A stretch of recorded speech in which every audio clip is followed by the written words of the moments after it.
band in Trinidad. Yo! Yeah. Check. 1, 2, 3, 4. God damn it! Hey, bad boy! You know we crazy. Hey, this is Burdie. And this is Barney.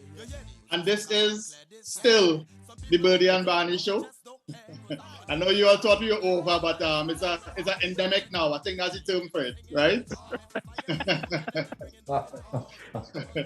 And we have a special guest with us today, whispering that iconic West Indies fast bowler and one of the greatest commentators, I think. The top of his field, no matter what the field is. If you're going to gardening, Mikey, we think to be a fantastic gardener. Well, I'm responsible for anything outside the house where I live. My wife don't allow me to touch anything inside, so I'm responsible for everything outside. How are you going, Mikey? You look very relaxed. Yeah, man, I'm good. I am very relaxed. I am taking things easy. Since September, when I stopped doing commentary, I've been very relaxed. Weight off my shoulders. Although I miss the people that I used to work with, I miss the camaraderie, but I'm very relaxed. Yeah. Is there any player at all in the game right now? You think you kind of miss being up in the stand, watching them do the thing?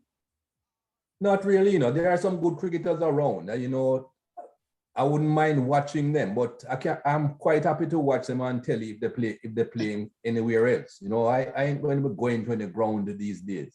I need a break from all that, Lasana. I need a little break from all the excitement surrounding cricket and all that. I'm happy to watch it from home and watch it when I feel like. I don't watch a lot of cricket. I haven't watched a lot of cricket since September. I watch it with bits and pieces when I feel like. But there are some very good cricketers around that I'll be happy to watch. You took a break, or as we say in Trinidad, you're done with that? No, I'm done with that, man. I'll move on. I hear you. That's a big loss. That's a big loss to the game. Yeah, but nobody can do anything for you. At some but point, you have to move on. You're still a youth. You're still a youth, man. Yeah, you're looking younger than the co-host right now. Hey, the attacks. I had a hard day already. Let me stay focused. Well, I'm close to what olden days. They will tell you that the Lord give me. The Lord doesn't the Lord give 3 score and 10. Mm-hmm. Things have improved since then and people living longer. But for that olden measurement, I'm only 2 years away. So I'm no youth. Mikey, having a rough day already. You didn't you didn't have to come with that part because I feel like I grew up my whole life with you then. So now you're aging me. You're aging me too now. So thanks. This day just going downhill, boy. Mikey, looking at some regional news, right? Yes. Barbados have recently said goodbye to the monarchy and become a republic. And it's only looking at that I realize that Jamaica still has, still recognizes the Queen Mother England. What do you think of that? Is it time for Jamaica?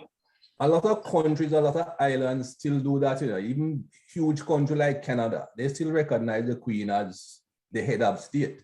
Australia, they have had many debates in Australia about going republic. They still recognize the Queen as head of state. I don't have a specific view on that aspect of things. I have a specific view, though, Lasana, on what we are teaching our youngsters in the Caribbean in particular. Mm-hmm. The islands in the Caribbean got independence starting off in 1962 with Jamaica and Trinidad shortly after that, and many other islands got independence after that. But yet we are teaching our youngsters the same colonial history. Why aren't we teaching our youngsters in the Caribbean the real history of our people?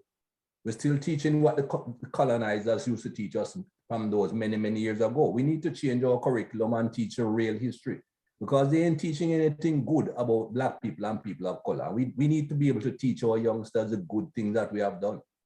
Mm-hmm. Yes. Agreed totally. Agreed totally.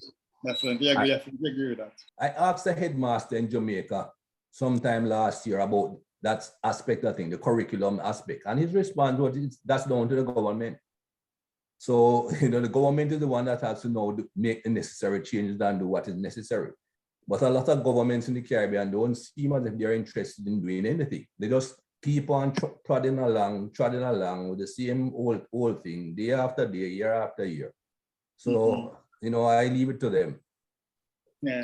And the thing is, West Indies cricket, I think, did so much for the psyche, you know, of the Caribbean man, and I would say the Caribbean black man. Is it especially frustrating then for you guys, you know, considering you know, the stands you all made for us on the cricket field? That's all. I can't answer the part about you guys. I can only answer about me. It frustrates me, and I wrote about it in my book. You know, I would love to see some changes taking place in Jamaica in particular and in the Caribbean. I think we got our independence first in the Caribbean, and nothing has changed where our teachings are concerned. I would love to see things like that change. Even Usain Bolt, I interviewed Usain Bolt for my book. Usain Bolt came through the system probably 15, 20 years after I did, and it's the same teaching. Feel free to plug the book and say where we can get it and so on, by the way. You know, Barney always plugs his cookies nonsense, so this is much more important, you know. Plugging is what? He thinks he's a cook in his part time. Okay. I'm doing a lot of that myself these days. But my I realize available on Amazon. If you are in Trinidad, it's available in the canned bookstore. You know, I have some friends in Trinidad who bought them down there. If you're in Jamaica, it's available at Kingston Bookshop. But it's available on Amazon all over the world. What's the name of the book, Mikey? It's Why We Kneel and How We Rise. I have a copy of it right here beside me. I will show you the cover. Show it, man. Why We Kneel, How We Rise. All right. And that's the hardcover. The paperback comes out in May, because that's been out since June last year. Yes. I have a lot of spare time, so I will indulge myself and read it. Reading that, besides learning something new, will allow me to not have to answer Lasana when he tries to interfere with me, because I realize now, the way of this conversation going, that he used you as bait to get me here. Because that was the only way he was going to get me to do this early in my time here. But it's good having you. I want to ask you something. I read somewhere where you were an athlete. I think you were, was it a long jumper or something like that, or a 400-meter runner or something? Wait, hold on. You're going back now to the mistake that Tony Kozia made many years ago. Right, well. Tony Kozia is the one who went out and told the world that I was this good athlete and I could have gone to the Olympics. When I was at school, I played all the sports. I did athletics, I played table tennis, I played cricket, I played football. All because you're a young man, you're enthusiastic about sports. You play the sports. But I could never have represented even my school on the track. I represented the school at high jump. Right. Because I was good at certain field events. But I could never represent my school on the track. But Tony Kozia mixed me up with a fella called Seymour Newman. I don't know, you guys should have heard that name. He's the first man to beat Wantarina from Cuba. Alberto Wantarina, that great athlete. He beat him at the 8 or the 4? Sorry? He beat Wantarina at the 800 or the 400? 400, yeah. He was a great 400-meter athlete. And the both of us opened the bowling together for Jamaica under 19s. And somehow Kozia mixed us up, you know, saying, no, he thought perhaps I was Newman or Newman was me or whatever, because I'm on the 19 level, you know. None of us have really made our names yet. And he told the world afterwards that I could have gone to the Olympics. I was this big athlete. Nothing like that. I was quicker than a lot of guys on the West Indies team that I played with, but that didn't mean that. I know Barney is always brings up the point of cricket development, right? So I will jump in now in terms of how he developed as a cricketer. What age did you start at MCC? Asana, when I was born, my father registered me at Melbourne. I was born at home in what people would now call the master bedroom, in my mother and father's bedroom. And when the midwife turned to the door, because he wasn't even allowed in the bedroom, I'm hearing the story. And midwife turned to the door where he was standing and says, "A boy." And he went straight to Melbourne and registered me. So I've been at Melbourne Cricket Club from birth. And I think I played my first cricket match with an actual umpire at about age 10. But that was from my community on Dunrabbing Avenue. We had a little community team and we played in what was called the Ranking Cup. Communities played in that competition with business offices. And that's where I played my first official cricket match with an umpire. Because the guys came to my backyard. My fence and my backyard pretty much overlooked where we played cricket in our community. And everybody knew my family. And what some of the guys came up, because these guys are now 19, 20, 21, and I'm like 10, 11. And they came up to the back fence and shouted, Mrs. Holding, Mikey can play for us today. Because those days I had no cricket equipment. My sister had to drive me hurriedly to a shop to go and buy a pair of white pants. I played in a white pants and a t-shirt and some kind of little booger shoes, you know, as them used to call it them days. Yeah. Them white batter shoes. Yeah. And that was my first official cricket match. So I'm hearing that you had a lot of opportunities to play the game, right? Yeah. When was the first formal coaching that you got as a fast bowler? Formal coaching. Formal coaching, because we that happened once. Once ever that happened. My father was very good friends with Teddy Griffith, who was, as you know, from Barbados, but lived in Jamaica and played for Melbourne as well. And my father went to Teddy Griffith and asked him to come and give me some coaching lessons in our backyard, because my father built a concrete pitch in our backyard, a half a pitch that is. Half of it was concrete, the rest of it was just dirt. And Teddy Griffith came there one day and was trying to get me to put my left arm high up on all kind of formalities. I felt uncomfortable trying to do what he wanted me to do. And when Teddy Griffith left that evening, I went to my father. I said, Daddy, don't make him come back. Don't let him come back. I am not comfortable doing what he wanted me to do. It's not natural for me. Yeah. And I just played the game. I had people at Melbourne Cricket Club who were senior, much more senior guys to me, who actually played with Jamaica, who helped me along the way. I had captains at minor cup, junior cup, senior cup level that helped me along the way. I had players. I had two spin bowlers, gents. One was Arthur Barrett, who played West Indies great leg spinner. And the other one was Bruce Wellington, left arm spinner. Those two guys knew the game. Those two guys helped me a lot, although they were spinners and I was a fast bowler. They helped me a lot with my development. Then captains that I play under. One of them recently departed, sadly, Rod Williams, great man. He was also eventually a selector for Jamaica.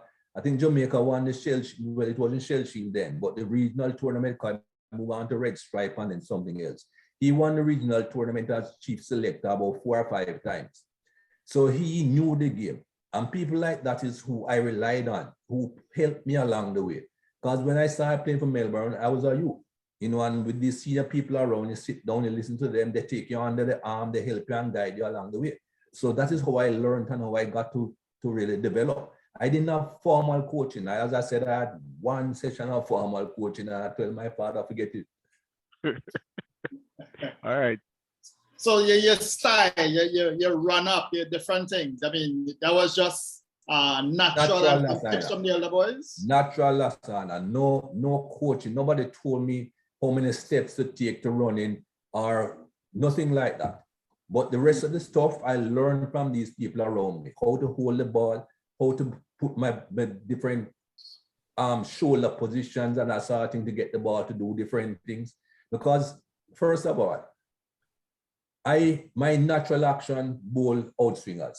No at all, no early days before I really got fast. The ball used to move away from right-handed batsman, and that was natural for me.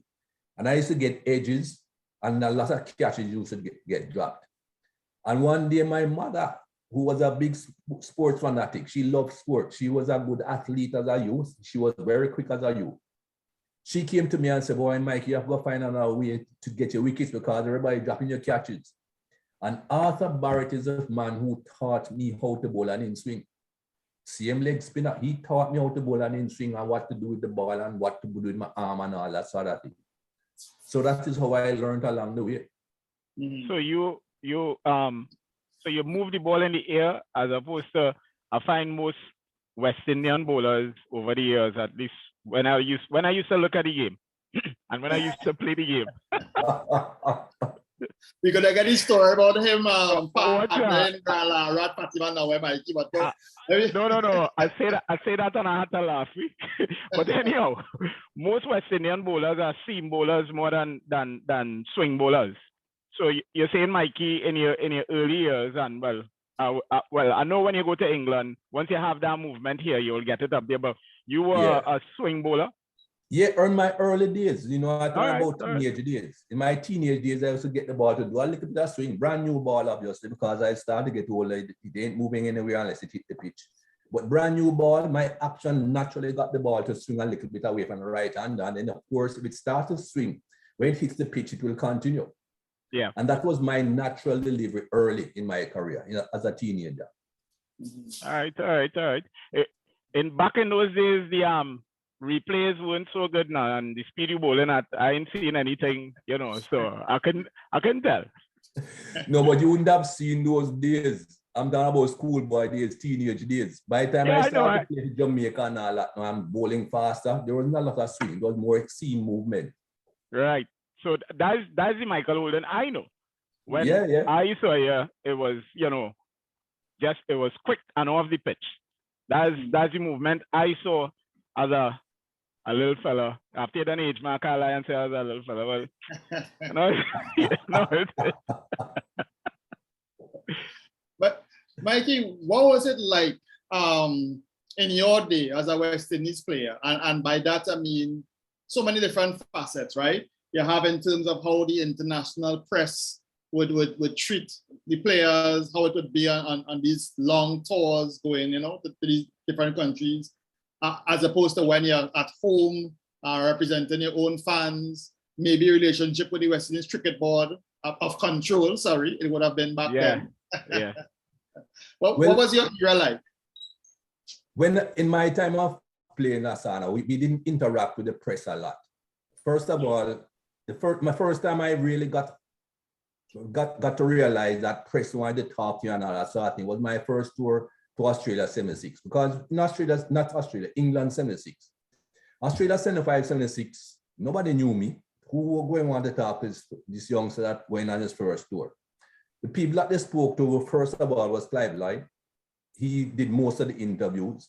And then people who had a name, people like Derek Murray and Van Burnhole, people who had a name. I had no name. Vivian Gordon and those guys were pretty much on their second or third tour. So they were fully developed and big names yet. Kalicharan, Rowe were the batsmen that played long before that time.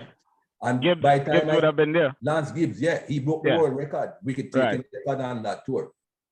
Those are the sort of people that they were speaking to. By the time I got to England 76 now, and people started to talk about my pace because I played against India in the Caribbean 76 and won that test match in Jamaica with people getting bounced out and all kind of thing. But even then, when I got to England, Clyde Walcott was the manager. And Clyde Walcott didn't allow any and everybody in the team to be approached. It wasn't the big thing those days to speak to the cricketers. It was the manager and the captain who did most of the talking. So we weren't under that sort of pressure.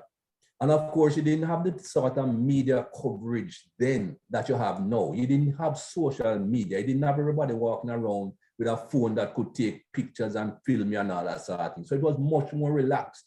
As time went on, of course, and you got more prominent, people started to know you a bit more. Of course, you're going to get approached to do a few more interviews and talk to a few more people. But again, I still think even then, the press weren't as they are now. People weren't digging into your life to try and embarrass you or to try to catch you out. That wasn't the way that cricket was covered those days. Recently, you have people going on tour, they're not even cricket journalists. They are just journalists. They're looking to write stories. And I'm glad I didn't play in these times now because the pressure is a lot greater on sportsmen now and cricketers know that as to when I played. Yeah. I remember you gave me a story before about your first tour of England, and it was a practice match.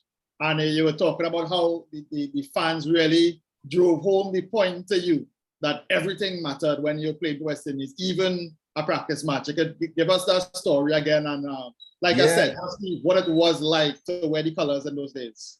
It was a serious situation. I wasn't aware of what was happening with West Indian people in England in particular. I wrote about that story in the book as well, because I had to include it to tell the impact that it had on me in particular, because I didn't play county cricket. So I was not there interacting with West Indians up there and knowing exactly what was going on with their life up there. And what that told me, and what Gordon Greenwich, as a matter of fact, explained to me, is that these guys wanted us to win every game. We were set a target. We were playing at the Oval. Not, as you know, the Oval ain't far from Brixton. So the stands were full. Last day of the game, last day of the 3-day game. And Surrey declared setting us a target. And Lloyd told the team, we're not chasing this target. Our big thing is test matches. This is May. Test matches start June. We go get acclimatized and, of course, gear ourselves towards the test matches. So we go out there, the batsmen go out there, as the openers go out there. Fredericks and might have been Greenwich, I'm not too sure, went out there to bat. And of course, the people in the stands, the West Indians in the stands, making plenty noise and cheering and looking at us now going to beat ball and with chase this target. And after a while, they realized that we weren't chasing the target. And all the cheering turned to boos. People started to curse us. And that is when I got the shock of my life. I said, why are they behaving this way? And then afterwards, no, Gordon explained to me, they wanted us to win every game. Because when we win matches, they can walk around England, they go to their jobs, they go to wherever they're going and walk around with their heads held high and the chest out in front of them, because West Indies are winning and they are from the West Indies. And that is what they wanted to see us do, just win every game. Yeah. And I mean, you were part of one of the most successful sport teams, not just cricket teams, of all time. I mean, what was it like then as an athlete? You guys chest probably as swollen as barrels, you know? Yeah, but at the same time, we never took it for granted that we were going to win. You know? Whenever you take it for granted you're going to win, you usually end up making a mistake or two. And that reminds me of the 1983 World Cup. I think if we took it for granted, we were going to win that World Cup final, and we pretty much gave it away. But playing in that team through the late 70s, right through the 80s, and of course I retired late 80s, but the winning kept on going through into the 90s. You felt not invincible, but you felt good about what you were doing. You felt some power about what you were doing, because you knew that you were a good team. You still have to go out there and play good cricket, because when you're playing Pakistan and Australia in particular, those people ain't lying down. You have to go out there and play good cricket to beat them. But you had the confidence that if you went out there and you played your game, if you were on top of your game, that you would win. Obviously, again, we didn't win every time, but you had that confidence. And once you're walking out with that confidence, you know that you have an excellent chance of doing well. And what made us feel even more powerful and gave us that confidence was the fact, Lasana and Wayne, that we were going to other people's countries and getting their people cheering for us.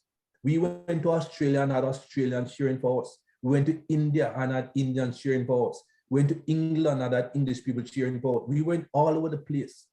Not everybody, of course, wanted us to see us win, but we had people from those countries that admired our cricket so much that they wanted to see us perform and wanted to see us win. And that is a powerful thing. We never took it for granted, not at all. Not at all. As I said, we never took it for granted that we were going to win and that people would love us and that sort of thing. We enjoyed the cricket that we were playing. We worked hard at it, and especially after World Series cricket.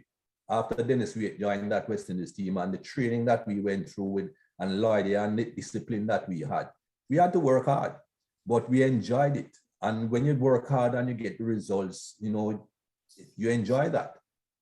Mm-hmm. You know, I want to ask, because you were there under Lloyd as captain and also under Viv as captain as well, right? I played a few series under Viv. I might have been only 2 series under Viv. I was there mainly for Clive.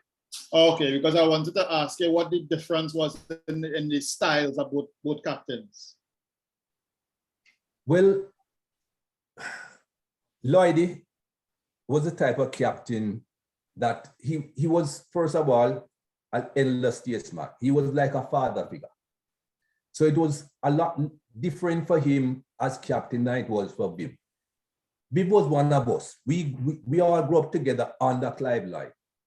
And a friend of mine brought it home to me one day. He said to me, Mikey, what I want you to understand, it is a lot easier to captain your juniors than to captain your peers. Because he was trying to tell me the difference of style and how I should look at it where Lloyd is concerned and where Bibb is concerned. But one of the biggest differences between Clive Lloyd and Bibb Richards was that Bibb Richards showed his emotions a lot more than Clive Lloyd. Clive Lloyd could control his emotions a bit.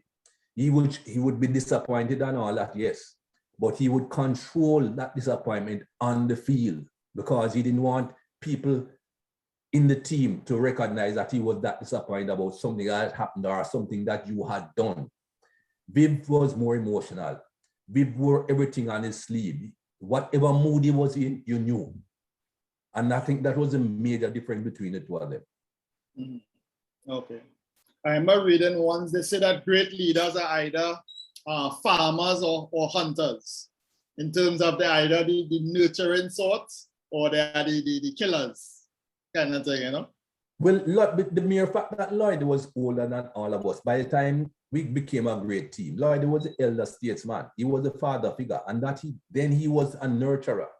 And of course, he earned the respect that we gave him because he knew how to interact with everybody. He knew that we were all different people and that he knew how to then make sure that we wanted to perform for him.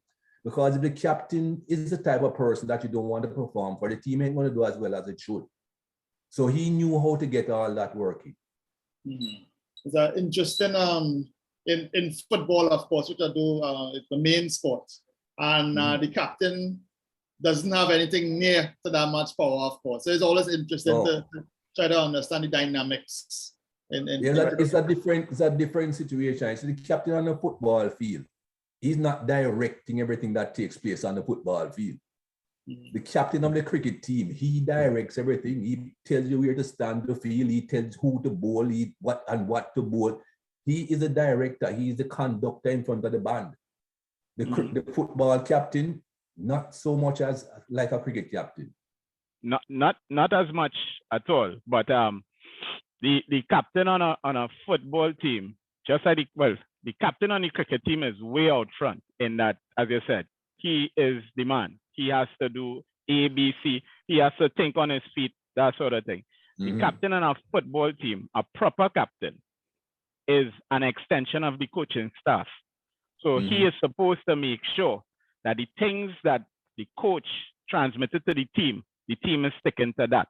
Many times people just think the captain is the best player and they give him a ban and he goes and he takes the toss and that's it. But really and truly, a captain on a football team is an extension of the coaching staff. I agree. Nothing like a cricket captain, because a cricket captain has to sometimes decide on the spot that he is going differently to what we spoke about at tea time, because he saw something with the batsman that he feels if he brings on this bowler at this time, we could get a wicket and that sort of thing. So he has to think, he has to be more agile. But yeah, but the captain one big difference as well, Will. One huge difference. If you go to a cricket match and you sit down and watch what's going on, you know who the captain is. Correct. You go to a football match, you might watch the entire game and have no idea who the captain is. Well, there's where banned. No, well, if you forget the band on his hand, you have no idea. I agree with what you say. If you don't know what that signifies, you have no idea. I agree. I totally agree with you there. Something I want to ask before Lasana goes on, just taking it back a little bit again. So we spoke about the difference in the captains.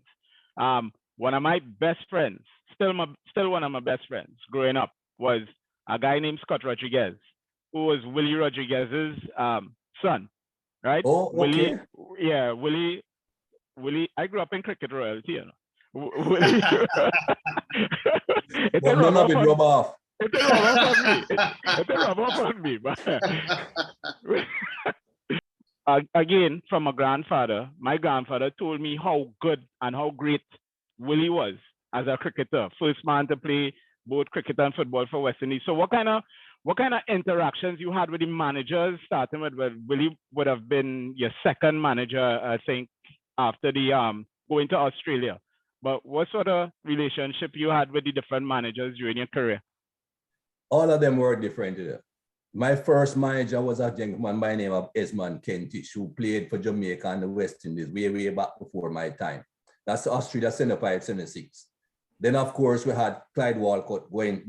The overseas managers were always, I can't say more important, but it was, the overseas manager was somebody that had more responsibility.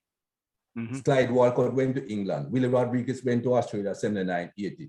A lot of times we had managers in the Caribbean, and I got the impression that some of the managers we had in the Caribbean, it was almost as if they were giving them a payoff. You have served West Indies cricket for so many years, man. Come on, manage this tour here in the Caribbean, because the responsibilities weren't as great, because every island you go to, you have a layers and nappies, and you have a lot of things that the manager doesn't have to get involved with.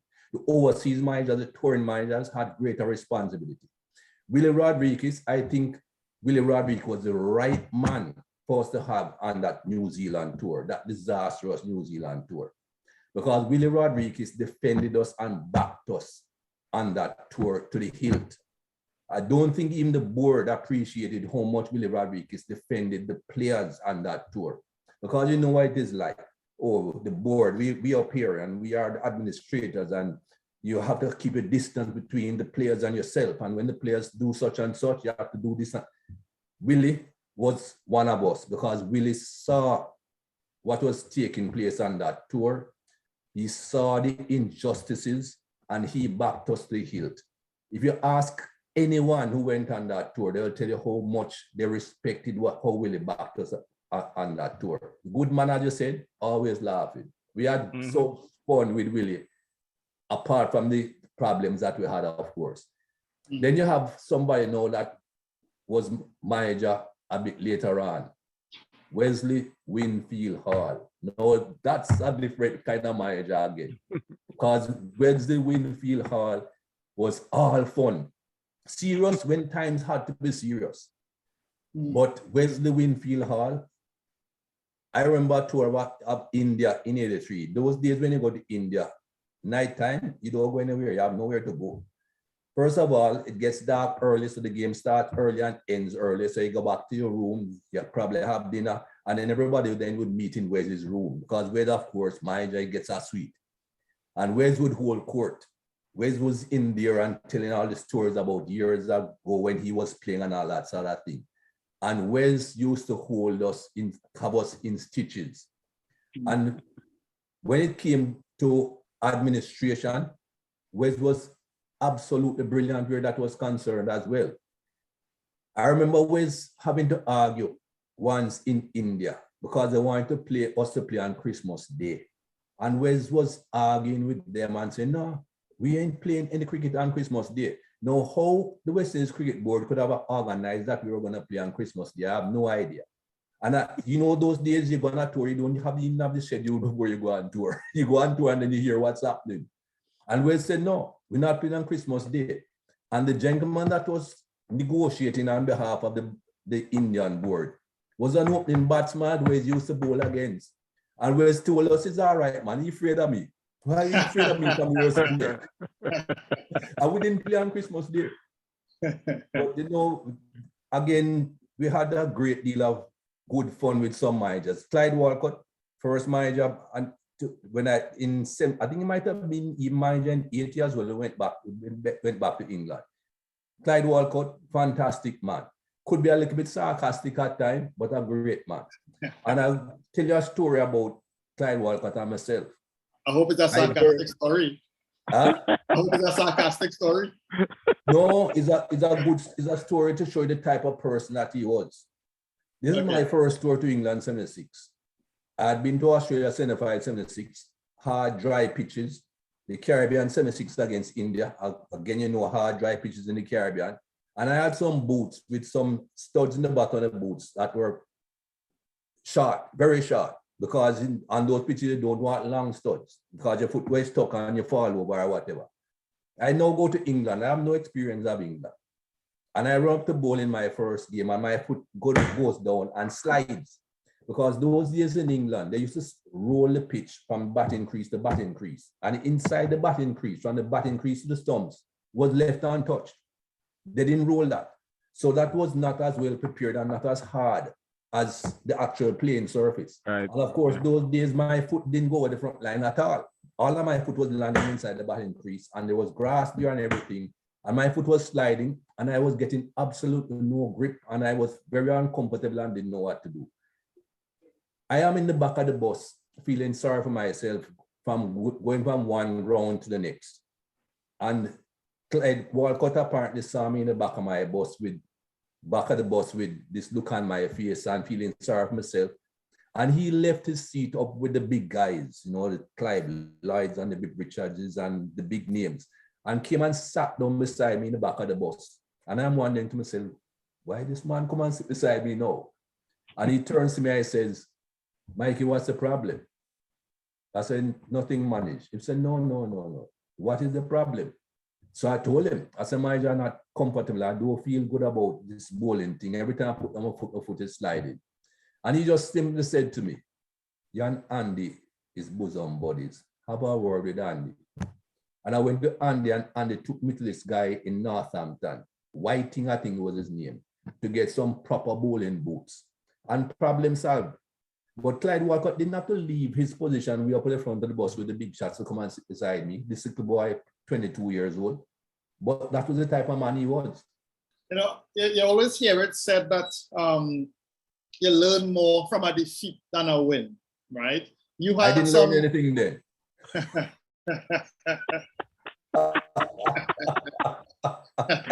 We didn't lose a lot last time.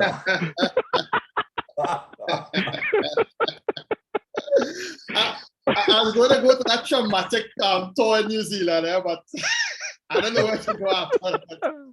You're safe. If I know something to kick down here, so you're safe. You're safe. I got one to the throat there.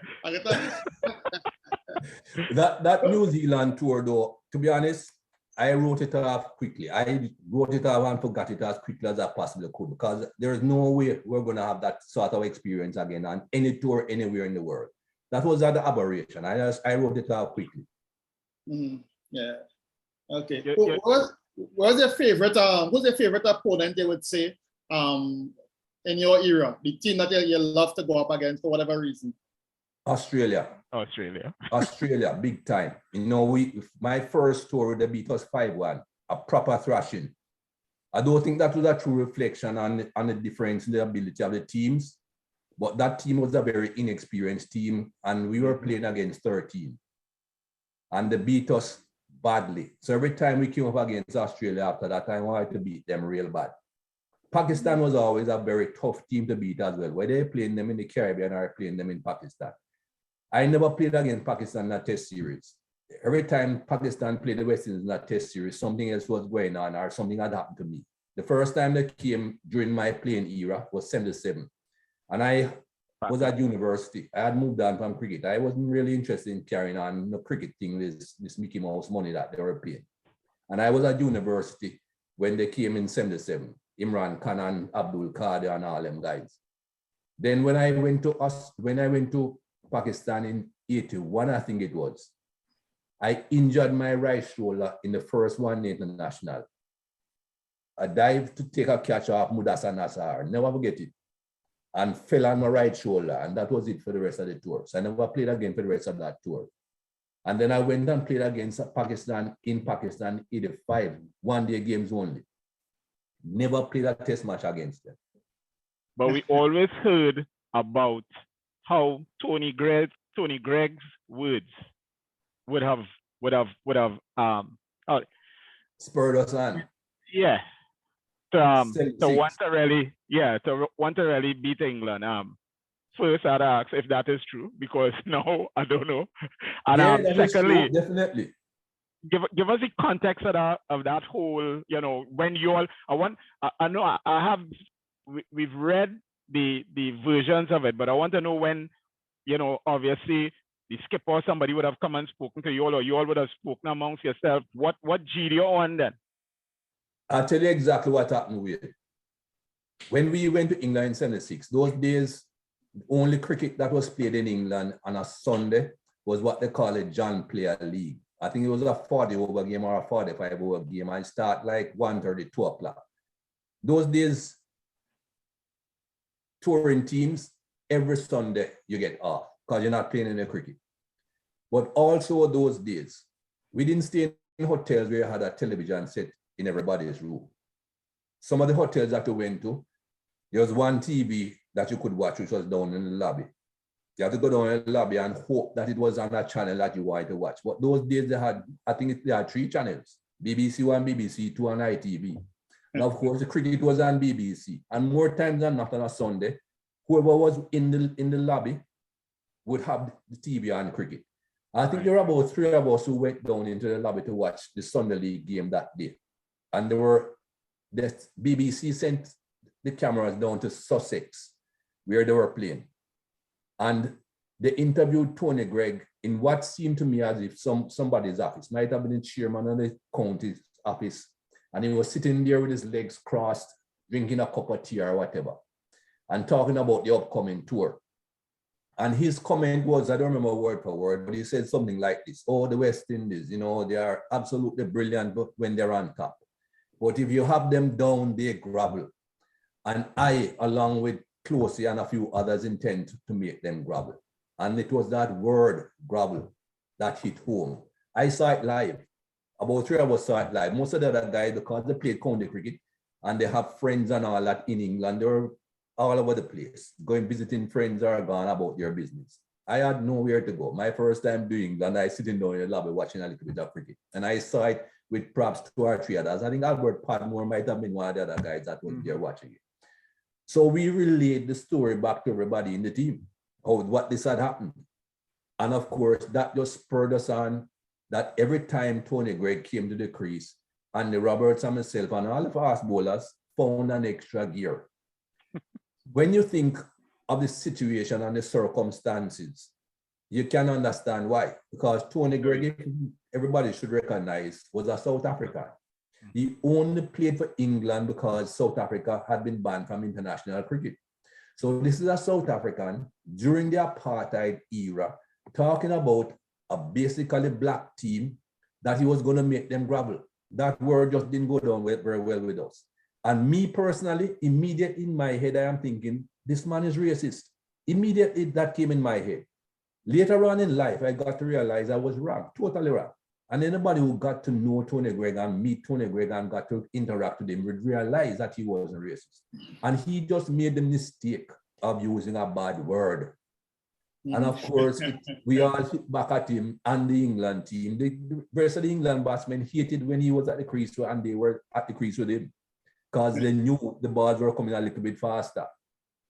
Yeah, I saw Close stopped talking to Tony Greig after that tour. I absolutely sure. But I tell you something, you know, Brian Close was so tough.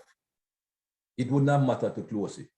Closey, I don't know what he had in his head. He thought he was invincible. I'll give you another story about Brian Close. An English guy, one of the guys who played for England, who I got to know very well, told me afterwards that they are in this team meeting. This is the days when Kalichara was sweeping and playing some fantastic cricket and making some big shots. And he was a man that they wanted to get rid of early. Pat Pocock was the off spinner for England. And closely in the team meeting, again, I can't swear to this, but I have no reason to doubt the story that this guy is telling me. He said Brian Close came up with a plan in a team meeting to get rid of Alvin Kalicharan by him fielding at forward short leg, back pad, and telling Pocock to bowl on Kalicharan's leg stump. Kalicharan is going to sweep, and he's going to stand up and block the ball with his chest, and somebody else must be ready to take the rebound. That was Brian Close's plan to get rid of Kalicharan. He was trying to end up in a funeral home. That's what he was trying to do. But if you remember Close against Wes Hall, Close just took the blows from when Wes's days, you know. I'm talking about Wes was a young man firing him.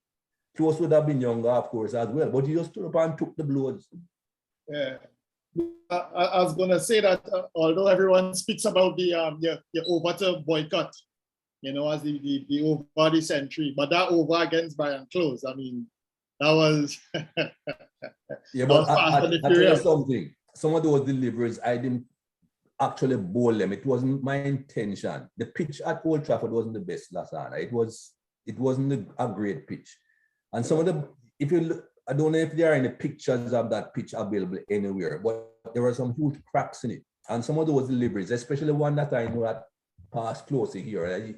There was a picture of it like this on the ball within pass here. Yeah. I didn't intentionally bowl that bouncer. It was short of a length, and because it hit the crack, it steepled.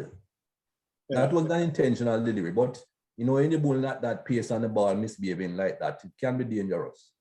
Lasana knows nothing about bowling at that pace, Mikey. So I don't know. I don't know why you're talking to him like a peer. I don't know why. I don't know why. You watch enough cricket to recognize, man. Thank you, Mikey. So you would think. Let me interject here with a story. That over against boycott, right? Yeah. I was in school. So we in school, we is either lunch or break time, however, but we are on a radio by the hall, them days in Fatima, and that over going down. And ball after ball, we hear any commentary, men balling, where's this and thing, and a man say, I think it's Anil Roberts at the time, say, geez, boy, Michael holding fast, boy. And we hear this little voice.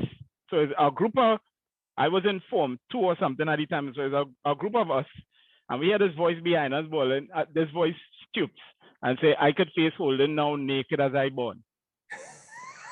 And everybody turn around. And we see Lara standing up there, right? And everybody look at him, and then Anil ball, I could say we Corey deal with it. Anil turn and say, you that kind of ass or what, boy? And I remember watching at him because we had played a year already. And I remember watching at him and saying, this fella really believe what he's saying, you know. that always sticks with me. Every time anybody talks about that over, that comes to mind with that. And I suppose yeah, that's it. Mind you, a couple months later, he might know after this, but a couple months later, wicket keeping, because you said wicket keeping them days, he get hit in his chest and lie down on the ground like if he dead. And I remember saying in my mind, Holden would have killed you. That's why. But yeah. That always comes to mind. Yeah. Mikey, if there was a pitch that you could take and walk with you every day, you can't say Sabina, so you had to pick a next one. No. Perth. And walk with you. Perth. All right. Perth, Australia. The bunks? Pace and bounce. I bowl a bouncer at Perth. This is my first tour. So, you know, you're young, you're fast, you're enthusiastic, but you're not too sure exactly what you're doing yet. And I banged this ball in so short. The ball bounced over the batsman head. Rodney Marsh was batting. It went to a Rodney Marsh head, went to a Derek Murray head, and went straight in the side screen. Whoa! I'm telling you, the first thing it hit was the side screen. I know them Australian grounds, they're small. That's what I said. But it was a ridiculous delivery because it went so flipping high. But pace and bounce, I think is it Perth? I think Perth is Ambe got 7 wickets for 1 run in a spell at Perth once, something like that. Yes, 7 for 1. Pace and bounce. I would love to walk around with that every day. I don't think I would be afraid of any batsman and something like that. Was there any batsman that was particularly challenging for you in that era? Depends on the surface. Mm-hmm.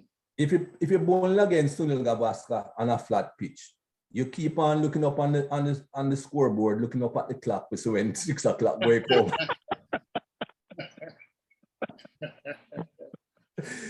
If the pitch give you a chance, you relish the challenge, but you don't want to be bowling to Gavaskar on a flat pitch. But yeah, I played against a lot of great players. You know, my first tour, the two Chapels, they were fantastic batsmen.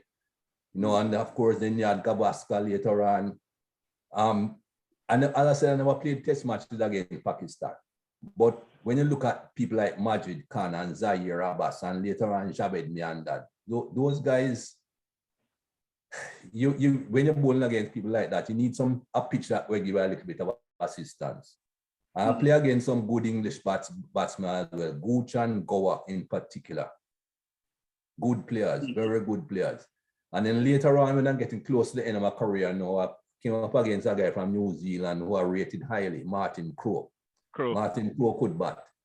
But again, that's late in my career. I didn't get a chance to play against him in test matches and that sort of thing. You played against Mohinder Amarnath? Yeah, played against Mohinder with how you rate him? Mohinder was a good player. I wouldn't say he was a great player. He was a good player. He had one very good tour against us. I think it might have been the same 83 tour in the Caribbean. And then we went down to India and he didn't make anything on that tour when we went to India. Right. Okay. But he was a good player. Another player, I didn't play a lot against him, was Gundapa Vishwanath. He could bat. Vishwanath could bat. I think I only played against him once when they came to the Caribbean in 76. But Bishi could bat. And in terms of the West Indies players that you were with, is there any player you could look at on West Indies who you felt didn't get the praise you felt that they would do? Was there someone you think the fans kind of missed out on a little bit? I don't think they didn't fulfill the talent in that way? Well, I don't think this person missed out. I think he was underappreciated to a degree, but I don't think it worried him. I was talking about Larry Gomes. Larry Gomes did so well for the West Indies, particularly in Australia against Australian fast bowlers. But when you play in that team with Haynes and Greenidge and Richards and Lloyd and them guys, you get underappreciated. And I think that was the story with Larry Gomes. Larry would go to bat and nobody really noticing Larry. And you look up on the scoreboard and Larry gone 52 and you say, oh hell, Larry gone 50 already. And even so, you still not really chirping about Larry's innings. But Larry just went about his business and did his own thing. Didn't worry that Viv Richards was getting all the accolades or Greenidge. He just went out and did his job. What about in the players who missed out for two reasons? The time when you played Mikey, when West Indies were dominant, we had a number of talented players who never even made the West Indies team. Yes. Could you I always heard about I think it's D'Souza from Trinidad. I think it's D'Souza. Richard D'Souza. Yeah, him. He's a little bit before my time though. Right. I heard about in your time, or just before, well, he started before you, I think, Prince Bartholomew, and other players who I was told if we didn't have this bunch of players playing, these guys would have made West Indies team. Like people like Wayne and so on. No, I talk about in Mikey time, like Wayne Daniel and them who played Test cricket, but because of the battery of fast bowlers we had, they didn't play as many tests. I want to get your appreciation of some of those peripheral guys who you thought is just because a real world great in its place that they don't get a chance to play. Yeah, well, another person in the fast bowling ranks was Sylvester Clarke. Sylvester Clarke didn't play as much test cricket as he could have. And if he was in some other country, he would have played every test match. So that is one man that missed out a lot. Wayne Daniel, you mentioned his name. As far as the batsmen are concerned, there's a guy, Carlisle Best from Barbados, who played, I think Carlisle Best last innings made a century for West Indies. I think, I don't remember clearly. But Carlisle Best could have played a lot more cricket for most other teams. And you had quite a few other guys like that, You had a guy called Ralston Otto from Leeward Islands. Otto was a good cricketer, a good batsman, but again, with what was happening around at the time, he was not going to get into the West Indies team that easily. People used to say it was easier to get out of the team than to get in at that time, because it was a team that was pretty much well set. And there were a number people that could have played for other countries that just weren't going to make our team.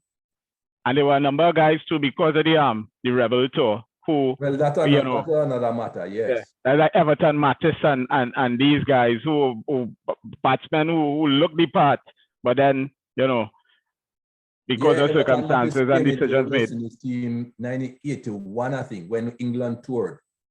As a matter of fact, he basically won that one-day game for us in St. Vincent. He was the only person that got a half century, I think, in that game. But again, all of those guys who went to South Africa, they pretty much missed out a lot on the opportunity to play more for the West Indies.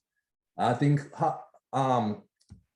Ezra Mosley came back after that because I think they lifted the ban for after a while, and Ezra Mosley played again, although he had been to South Africa. But a lot of them missed out. What do you think makes the main difference at that level between good and exceptional? Is it just a matter of personality? Is it sand, guts? Strength of character. If you haven't got that strength of character, it is a lot more difficult to make that step from first class to test. Because you have a lot of guys who have done exceptionally well at first class cricket. And you think, okay, test match, because the standard is a little bit different, yes, but it's not that much a difference for them not to have done anything at all at test match level. But they don't have the strength of character. They don't have the type of, what do you call it, gumption to really do well at the highest level, because you're under a little bit more pressure at the highest level, because more expectations. You're representing your country, not just representing your island, you're representing the region. More eyes on you, that sort of thing. Okay. I mean, I know with the cricket now, Andrew Lawrence has made the point for us that a lot of the cricketers now, West Indies cricketers, don't play enough cricket. So they make the team when they're not quite ready. Was it different in your days, because you started as a young fella, you hadn't been to England or anything like that? Was it that the other guys were able to kind of shield you until they came of age, or is it like they're not playing enough? No, definitely. I don't think they're playing enough cricket these days. As I told you earlier on, the amount of cricket I played before I got anywhere close to going on tour with the West Indies. I didn't play a lot of cricket at first class level before I went on tour. But when I went on that tour, I'm absolutely sure the intention was for me to go to Australia to learn, not to play. When you have people like Keith Boyce and Bernard, Julian and Van Bernhoel and Andy Roberts and those guys, Lance Gibbs in that team, those are the people that I'm sure the administrators and the selectors expected to play in the test matches. And me going on that tour, people like myself and Albert Padmore and BH, and we were going there to learn. David Murray, because Derek Murray was the #1 wicket keeper. We were going there to learn, play against the states, play against the country 11s and that sort of thing, to learn. And that is how West Indies cricket was developed those days. Those days over. Nowadays, you go on a tour, you go in a week before the first test match, you play the test matches and one internationals and you're gone home. When I went on my first tour of Australia, we played every state in Australia twice. We played the 6 test matches, yes, but we also played a lot of country games. We would go out into Bendigo and Rockhampton, and all over the place to play, and you're playing cricket and you're learning as a youngster, because those are the games that somebody like me was expected to play. I got into the final 11 because I had done so well in some of the state games. But that is how you learned and how West Indies cricket was developed those days.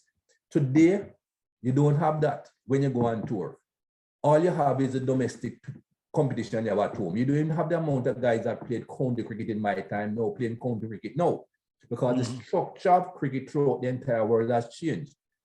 Number one, no county is looking to train a young cricketer these days. No one is looking for a young up-and-coming cricketer. When Viv Richards went to play county cricket, nobody knew who Viv Richards was.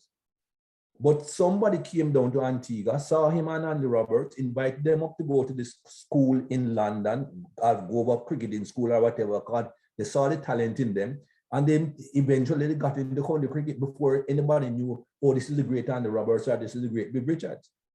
Those days are done. What people are looking for now in county cricket, if they're going to employ an overseas cricketer, is a well-established name. Because the amount of cricket being played by countries around the world now, nobody is playing a full season of county cricket in England anymore. You go in, you play 6 weeks, and your country call you gone on another tour, and then somebody else comes in and plays 2 months. That is how county cricket is structured now. So there's no way any young West Indian is going to go up there and be able to learn and to develop like years gone by.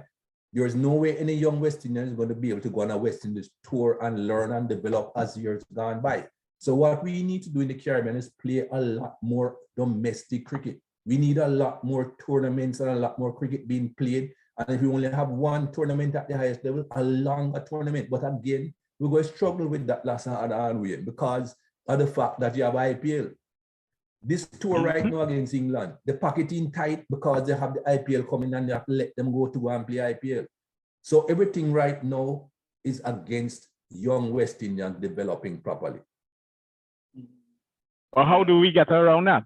There are a couple, well, not a couple, but some time back, while we had our domestic competition going on, they had I can't remember if it was a West Indies, like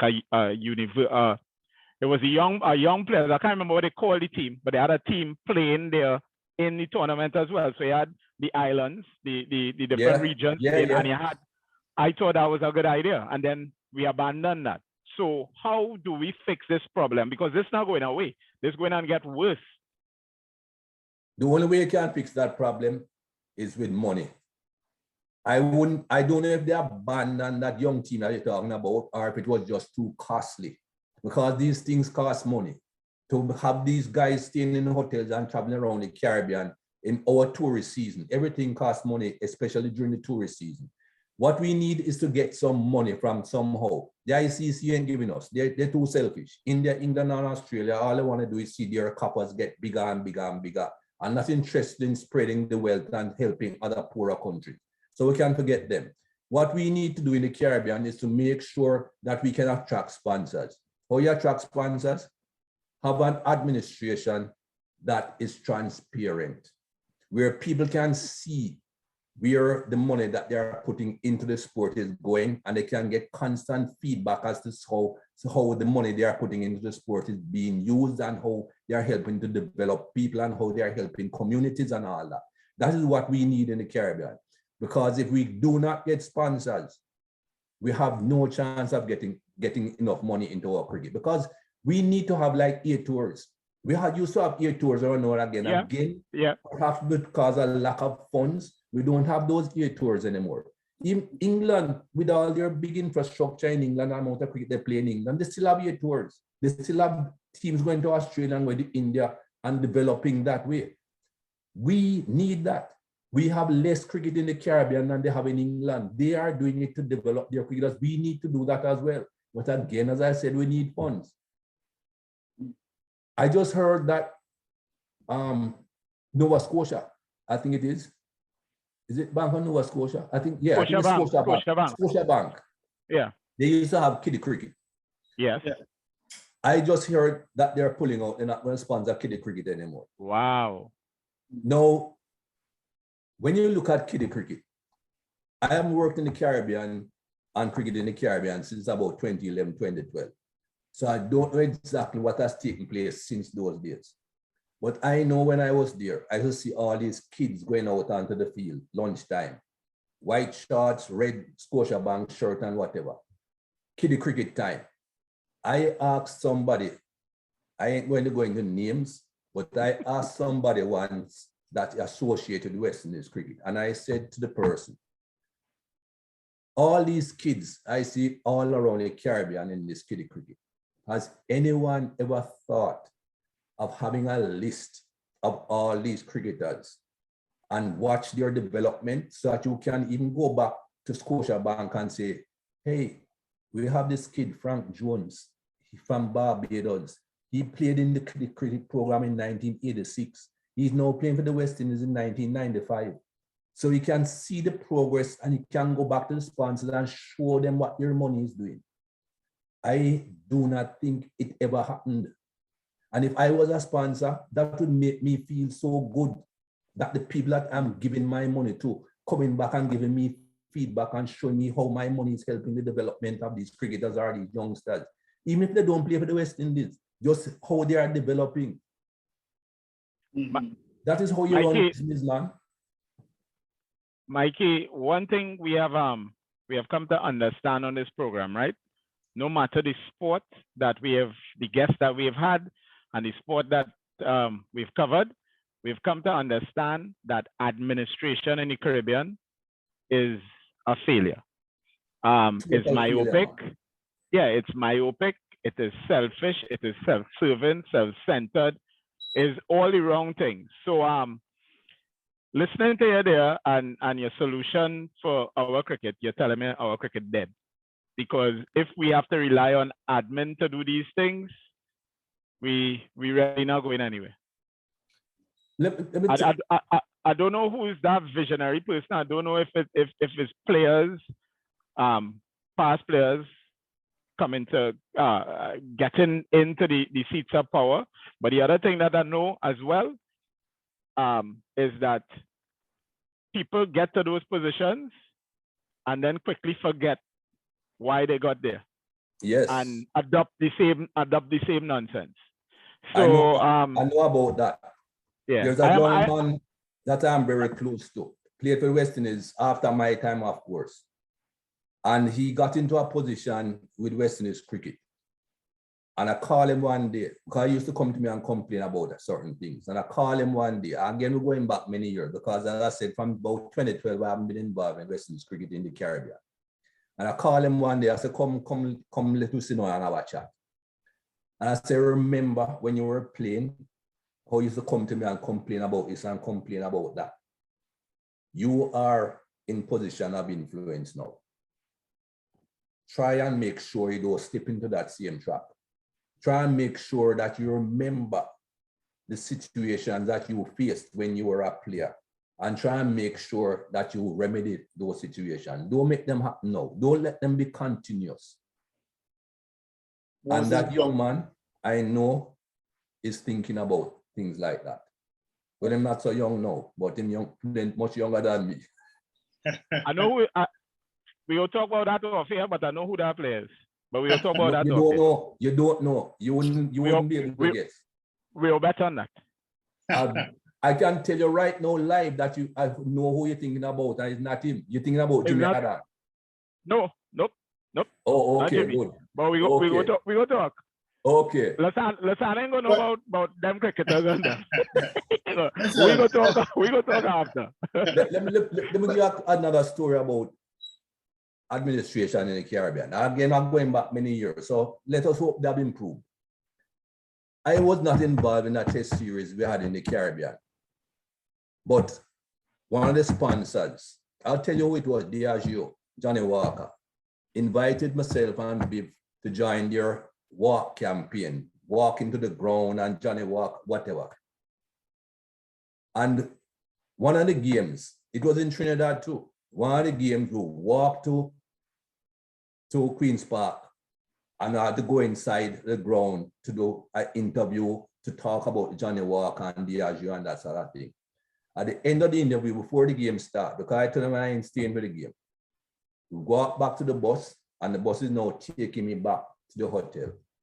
And the guy who was the not liaison officer, the PR guy for Diageo, who was responsible for the promotion and all that, came to the back of the bus. So I was sitting on my back, just relaxing myself, waiting to get back to the hotel. He came to the back of the bus with an accreditation that he got from one of the Diageo men. Big man in Diageo. And show me this pass, this accreditation, and said to me, Mikey, have a look at this. And I'm looking at this thing and I'm wondering, why is he showing me this? Because I don't know what he's showing me. And then I look down further, the name of the sponsor. And I said, wait, I don't drink whiskey, but I'm sure not so Johnny Walker spell. You know they spell Johnny Walker wrongly on the accreditation. This is one of your sponsors. If you don't even know how Johnny Walker spell, buy a buckle, man, and read it. Yeah. Unbelievable. I was so embarrassed. I was the only West Indian on the bus because I was going back to the hotel. I was so embarrassed. I made a point recently to it's an Antiguan radio station. I was interviewing, and I said that for me the biggest tragedy in sports in the Caribbean is that you have young boys and young girls who are aspiring to be the best on the planet. That's what they match themselves up against anything that's out there, and they have coaches and administrators who are not.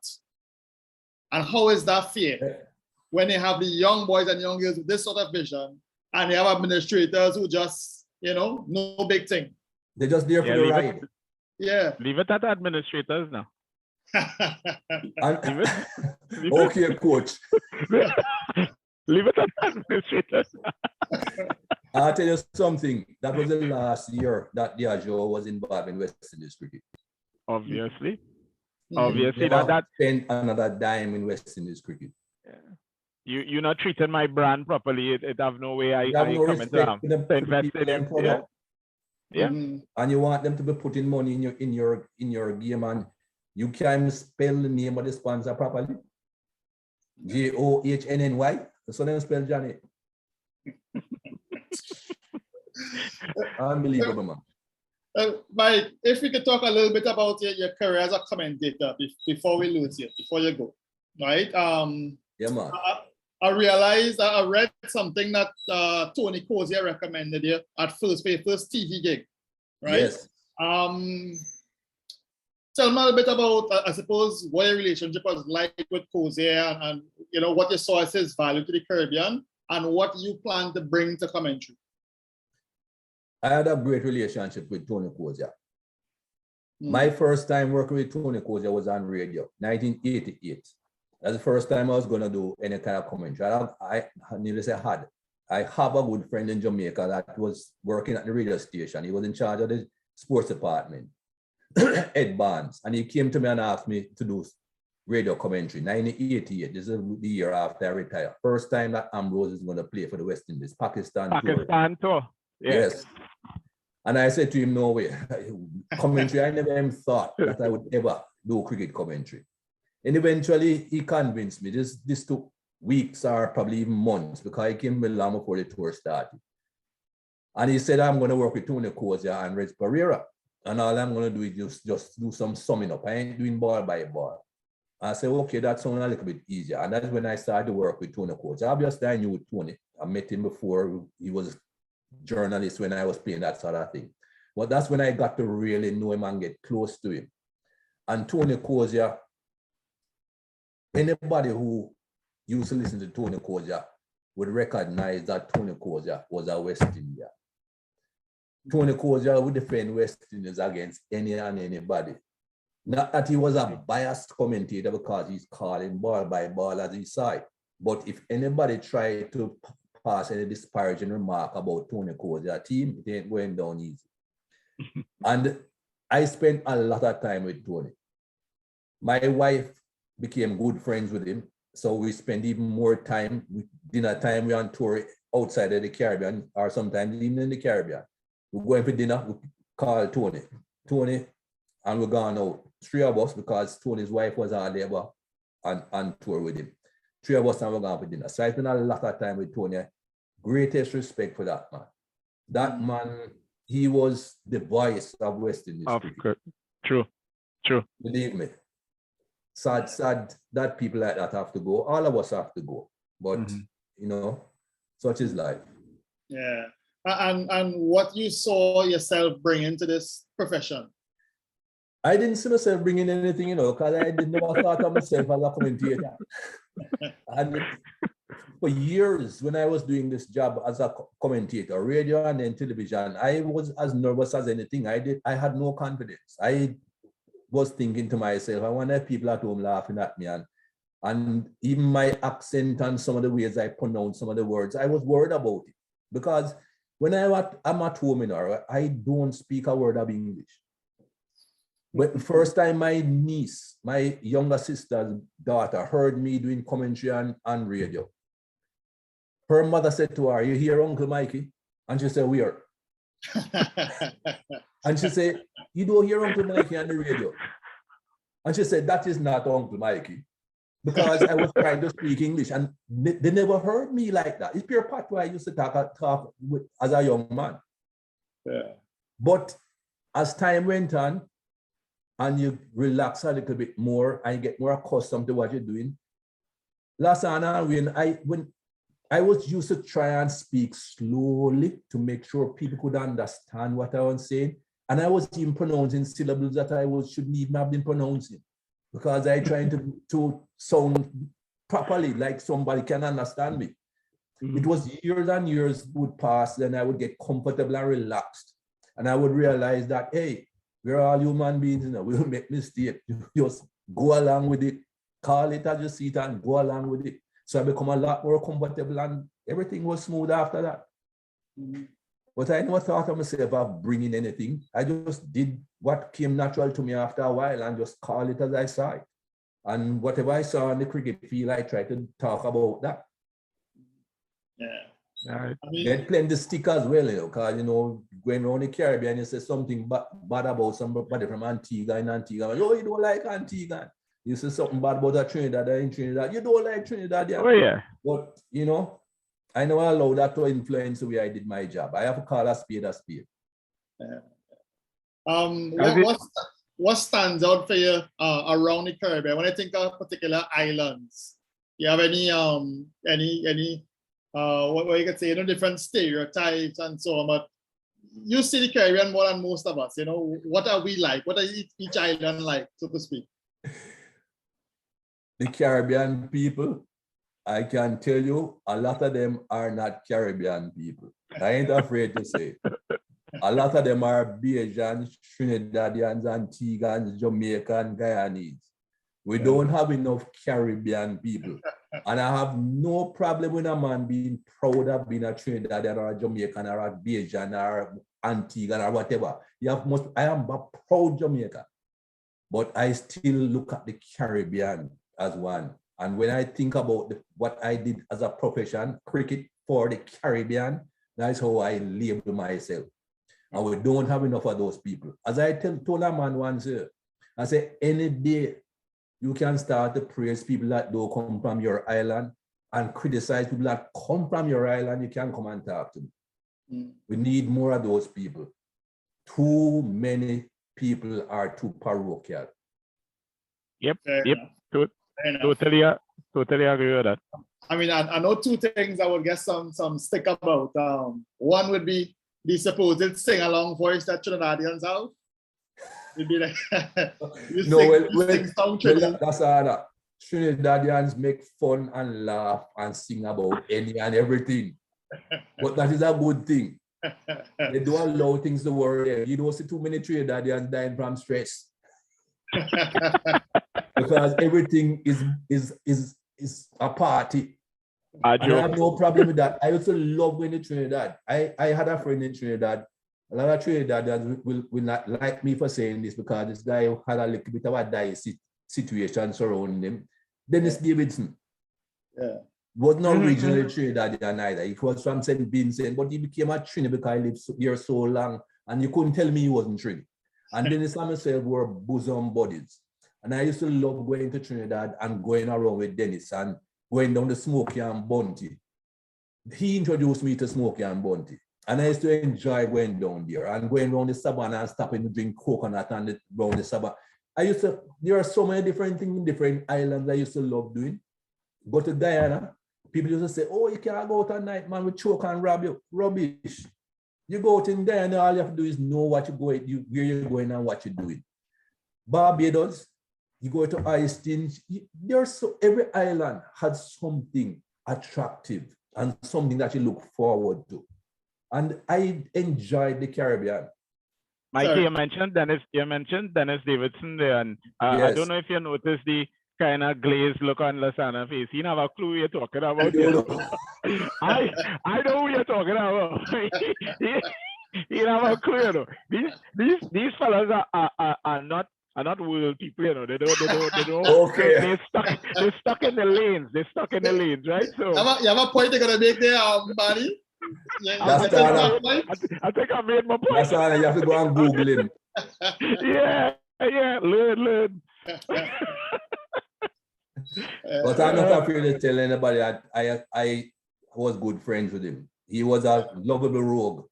All right, okay, no problem. I know, by the way, in Jamaica, I love the festival and the jerk that you get on the street. Had to be belly boy. Yeah, man. And the pan chicken, not just a jerk, even just the pan chicken, because people refer to the pan chicken and the pan pork as jerk. Some of it is not jerk. It's just pan food. And they get a little foil and so on, you know? Yeah. Hey, stop this, Mikey. This man will talk about food all evening. Stop that with that fella there. That love his belly. I think we have the beginnings or the putting together of a decent attack, right? Our batting is all over the shop, but what does it take? You talk about us getting money. Let us say we don't have that. We don't have that in abundance. We have the sponsors that we have right now. Is there anything the territories can do individually that will allow us to develop better cricketers? The same thing again, Wayne, but you need money. The territories have to try and get local sponsors.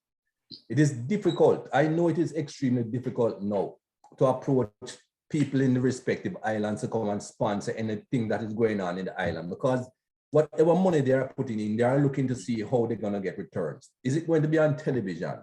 Is it something that is going to be promoted on the radio? Is it going to be in the newspapers and for them to get some kind of return, some kind of exposure for the money that they are putting in?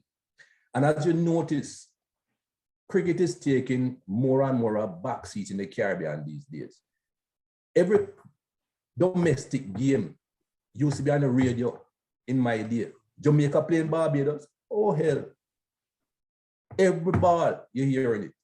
And as time has gone on, you're getting less and less cricket on the radio, less and less coverage in the newspapers. So I know it is difficult to approach sponsors and say, give me $10. And the sponsor said to you, so what I get for my $10? Because yes, you want to say that the community sensitive and they want to put back in because it's the community to get the money from. But they still want something for the dollars. They want to be getting back something for the money they are putting in. But that's the only way we can do it. And we have to find innovative ways of approaching these sponsors and being able to show them what they're getting for the money. Here, I nearly say here, I'm not in Jamaica right now, but I still think of Jamaica as me being home. In Jamaica, we're having a serious crime problem. I know they have a serious crime problem in Trinidad as well. We need to be able to take these youths off the road and give them things to do, get them into sports, get them into cricket in particular. Cricket is what they call a gentleman's game. Cricket develops character, builds character in people, builds team spirit, builds camaraderie, brings cooperation, because that's how teams work. And we need to be able to expose cricket in particular to more and more of our youths. And we need to appeal to sponsors, even in that manner. Say to them, boss, if you give me $10 to start the sports program, we're going to have 2 gunmen that we're taking off the road because they're going to be involved in the sport instead of them sit down in a corner. And that is how we need to approach this thing now, because with less and less coverage of our sport and our cricket in particular, it is difficult. But as I said, we have to be innovative. We can't just sit down and say, this is what we used to do. And perhaps when we start to build back the sport and get it more prominent, you see people now want to come back and have it in the newspapers and have it on the radio and have it on TV. And so that is how it grows. You have to grow it from the root up. You can't start at the top and expect the roots to grow from the flowers that are on the top of the tree. And we're not looking at that. We need to start from the bottom and grow the thing from the bottom up. Lasana. Yeah. What that song is like? Well, again, vision. We need somebody. No. But I mean, what it sounding like? It's not sounding like the Pro League.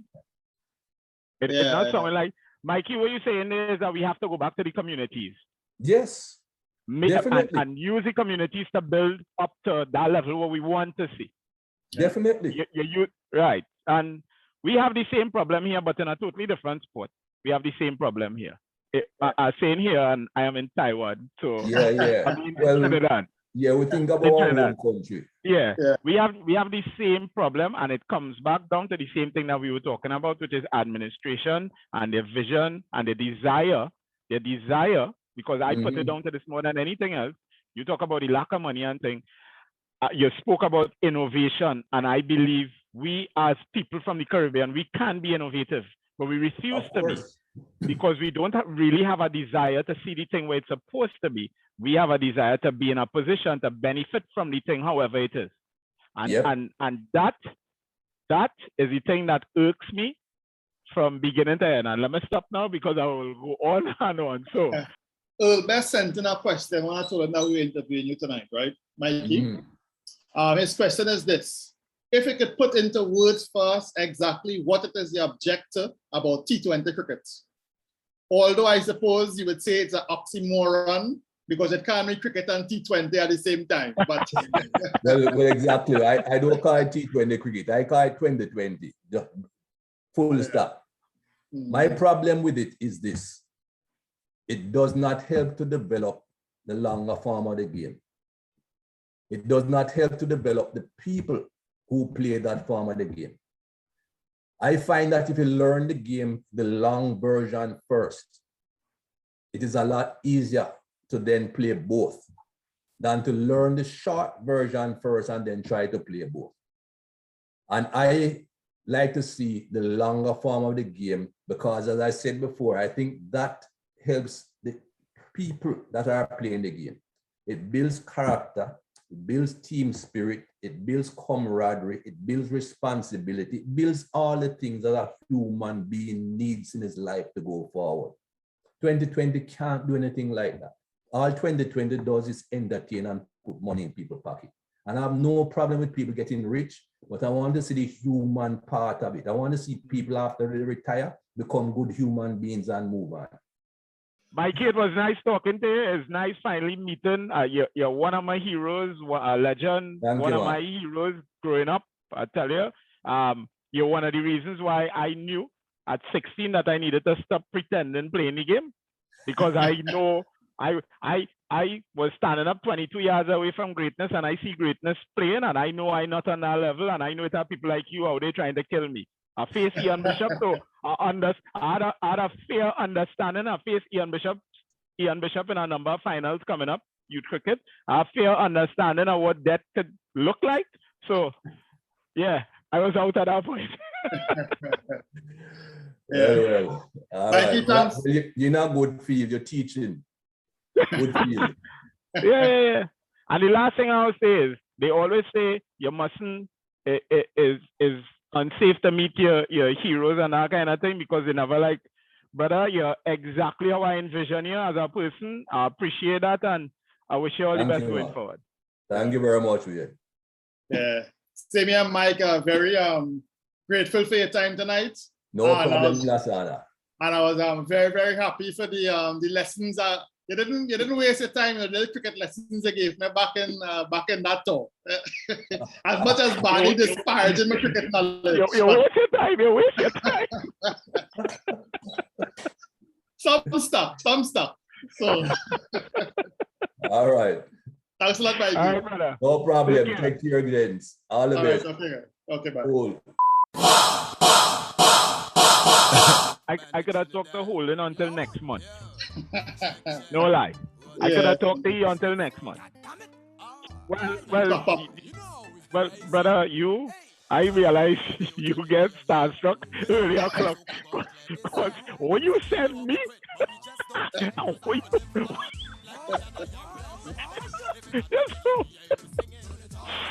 when you send me, and when you started to talk about, I said, but this man gone. Oh, this man.